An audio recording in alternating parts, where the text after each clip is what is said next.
Olá pessoal, meu nome é Ana Paula, eu sou enfermeira e este é o canal Chamo Enfermeiro. Hoje nós vamos falar sobre 10 cuidados de enfermagem ao paciente com AVC. Mas antes a gente vai dar uma relembrada do que é o AVC, certo?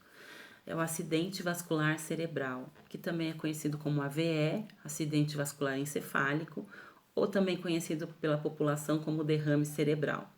O AVC ele pode ser isquêmico ou hemorrágico.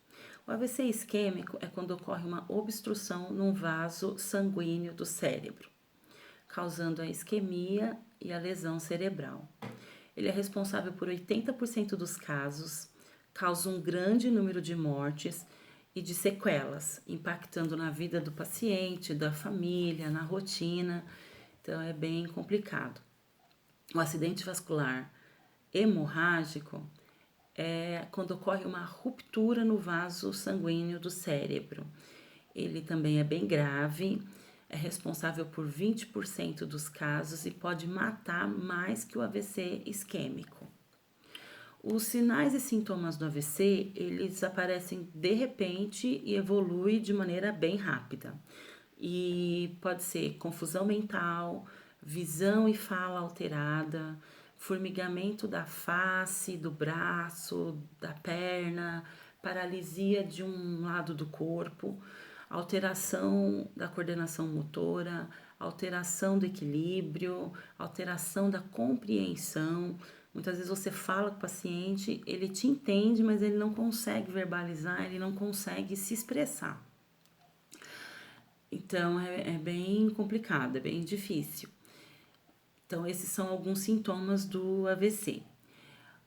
O exame que é realizado para detectar o tipo do AVC e a área que foi lesionada é a tomografia computadorizada de crânio. Segundo a American Stroke Association, ela recomenda fazer uma tomografia primária nas primeiras 3 horas ou em até 4 horas e meia, dependendo do caso, ou em 24 horas em algumas situações do início dos sintomas. O tratamento visa o quê? A restabelecer o fluxo sanguíneo desse vaso, revertendo ou pelo menos minimizando as sequelas desse paciente. E pode ser por trombólise ou trombectomia. O que é a trombólise? A trombólise é quando é administrado medicamentos para dissolver esse trombo e restabelecer o fluxo sanguíneo. E a trombectomia, ela é a introdução de um catéter até esse coágulo com o intuito de desentupir esse vaso sanguíneo e restabelecer o fluxo. Então, agora que você já sabe os tipos de AVC, o exame que é feito, o tratamento que é realizado, a gente vai falar sobre os 10 cuidados de enfermagem para esse paciente, né? Os cuidados de enfermagem, eles são muito importantes. Primeiro, para promover a melhora da perfusão e oxigenação cerebral e também para detectar de uma maneira mais rápida, né, de uma maneira precoce, as alterações hemodinâmicas. Então, vamos lá, começar do primeiro, que é manter a cabeceira elevada pelo menos 30 graus. Depende da instituição, né? De 30 a 45 graus. Por quê? Por conta do risco de broncoaspiração. Esse paciente, lembra nos sintomas? Que ele pode ter alteração da fala, que a gente fala que é o desvio de rima, que é a boca torta, formigamento da face. Então, esse paciente ele vai estar com dificuldade para engolir, ele vai estar com dificuldade, né, para deglutir. Então, risco de broncoaspiração. A gente mantém o decúbito dele elevado. Segundo cuidado, controle rigoroso dos sinais vitais, principalmente da pressão arterial, da frequência cardíaca, da temperatura e da glicemia. Por que eu tenho que controlar a pressão desse paciente? Porque o paciente com AVC, né, se ele tem hipotensão, o que pode indicar? A diminuição da perfusão cerebral e um aumento do risco de áreas com isquemia. Então, paciente com hipotensão, ele indica diminuição da perfusão cerebral e aumento do risco de áreas com isquemia. Então, por isso que a gente tem que controlar a pressão. Temperatura. A temperatura elevada, a febre, ela é nociva, ela causa danos ao cérebro e ela pode estar associada a processo infeccioso e também ela pode ser de nível central. Então, eu tenho que monitorar a temperatura, porque aí depois a gente vai ver a conduta médica, se está com antibiótico, se precisa trocar o antibiótico, né? Então, a gente precisa monitorar a temperatura desse paciente. Frequência cardíaca. Por que a gente precisa monitorar a frequência cardíaca? Porque o paciente com AVC, ele tem um risco maior de apresentar arritmia cardíaca, que é batimento cardíaco desorganizado, alterado, fora do normal. Então, arritmia. E também ele pode apresentar lesões isquêmicas do coração. Então, aí, também, às vezes, ao invés dele ter também só o AVC, né, que é a lesão isquêmica do cérebro, ele também pode ter áreas de isquemia no coração e infarto do coração. Então, a gente precisa controlar a frequência cardíaca desse paciente. Glicemia. Por que a gente precisa controlar a glicemia? Todo mundo sabe que a hipoglicemia é a taxa baixa de açúcar no sangue e a hiperglicemia é a taxa alta de açúcar no sangue. A hiperglicemia, ela está ligada a uma maior área de lesão celular na região afetada pela isquemia. Então, vamos lá. A hiperglicemia, ela está diretamente relacionada, ligada a uma maior área de lesão afetada no cérebro. Então, se o paciente está com uma hiperglicemia constante, eu tenho que já pensar, será que a área de lesão dele está aumentando? Né?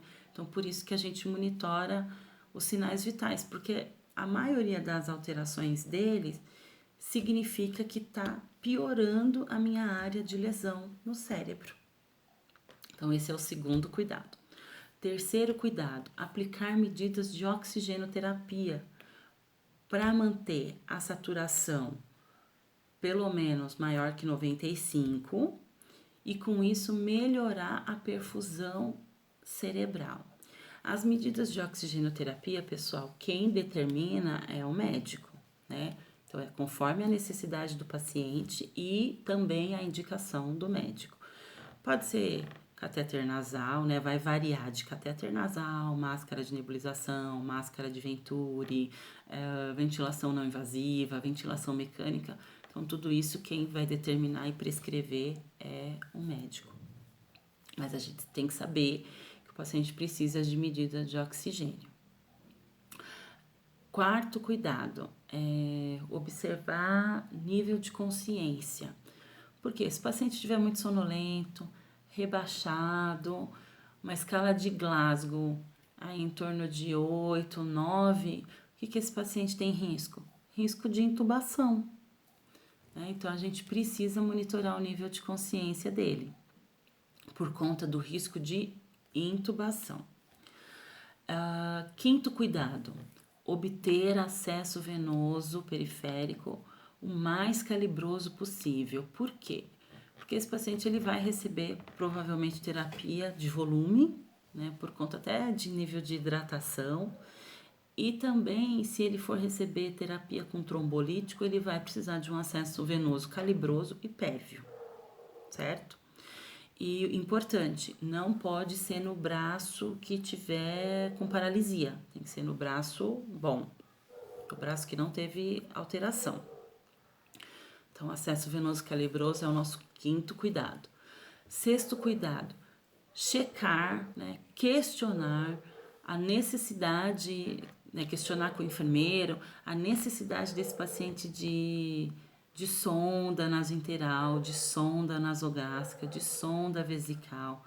A enfermagem ela tem que estar atenta a isso, questionar também com o médico se vai precisar de passagem de sonda, por quê? Por conta da terapia com trombolítico. Geralmente o paciente que recebe trombolítico, ele fica 24 horas sem poder ter nenhuma terapia invasiva por conta do risco de hemorragia. Desculpa. Por conta do risco de hemorragia. Então, a gente tem que checar, né? A gente tem que perguntar para o médico, para o enfermeiro, vai precisar? Para a gente já ir providenciando isso antes da terapia com trombolítico, porque a gente sabe que depois vai ter que esperar um tempo maior para poder fazer. Então, esse foi o 6º cuidado.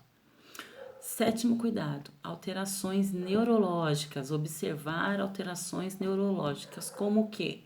Alteração de pupila, né? Pupila anisocórica significa lesão de um dos lados do cérebro. Convulsões, diminuição da força motora, agitação. Então, a gente tem que ficar observando essas alterações neurológicas do paciente, porque vai indicar o quê? Uma piora do quadro clínico dele. Então, meu paciente está melhorando, está piorando? Tem que observar. 8º cuidado de enfermagem. Manter cama em altura baixa com as grades elevadas. Por quê? Lembra do 7º cuidado? Alteração neurológica? Então, o 8º cuidado, a cama baixa com a grade elevada é por conta do quê? Risco de queda.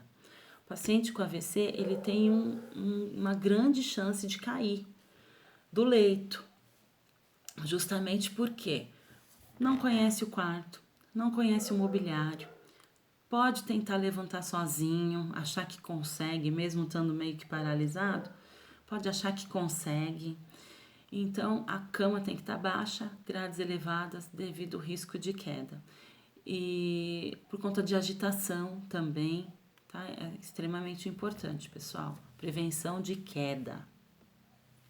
9º cuidado, mudança de decúbito de 2 em 2 horas. É um cuidado básico, mas que no paciente com AVC é extremamente necessário por risco de úlcera por pressão e também por risco de infecções pulmonares. O paciente está com a mobilidade prejudicada, diminuída, ele não consegue se mexer direito, muitas vezes ele não consegue mudar, se virar sozinho.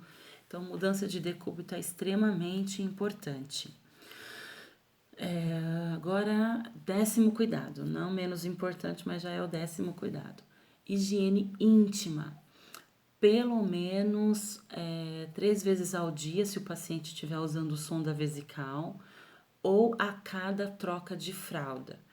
Para quê? Para prevenção de infecção do trato urinário e também para prevenção de lesão de pele. Tem uma sigla que a gente chama de DAI, dermatite associada à incontinência. Então, às vezes o paciente entra em contato com as eliminações fisiológicas, né, urina e fezes, e aí ele pode apresentar essas dermatites, essas lesões. Então, higiene íntima a cada troca de fralda para prevenção de infecção do trato urinário e também prevenção de lesão de pele.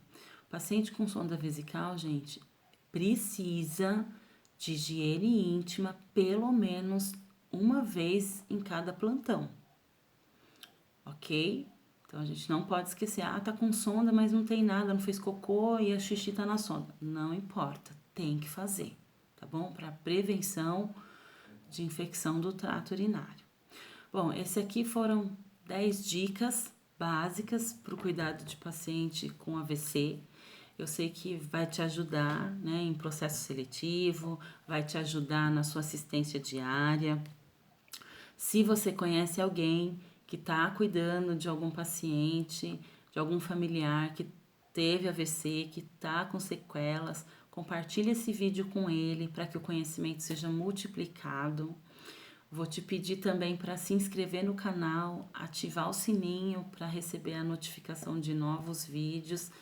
Se quiser, deixa aqui embaixo seu comentário, sugestão de novos vídeos, deixa aí a sua dúvida. Vai ser um prazer te ajudar. Porque tá com dúvida? Chama o enfermeiro. Até o próximo vídeo. Um forte abraço. Fica com Deus. Tchau.